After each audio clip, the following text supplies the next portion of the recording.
எங்கே வேணா போய் கேட்கவா வானான்னு வம்பு பண்ணலக்கா.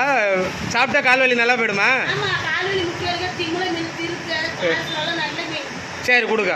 இந்த பால் சுறா மீனை நல்லா சுத்தமாக கழுவிட்டு கொஞ்சமாக மஞ்சத்தூள் போட்டு பிணைஞ்சிட்டு இட்லி குண்டானில் வச்சு அவிச்சு எடுத்து முள்ளெல்லாம் தனியாக எடுத்துருந்தாங்க. முள் எடுக்கிறதுக்கு முன்னாடி ஒரு 10 நிமிஷம் ஆற வைங்க. அப்போ தான் எடுக்கிறதுக்கு ரொம்ப ஈஸியாக இருக்கும். ஒரு 15 நிமிஷம் நீங்கள் வேக வச்சாவே போதுங்க, சூப்பராக வெந்து வந்துடும்.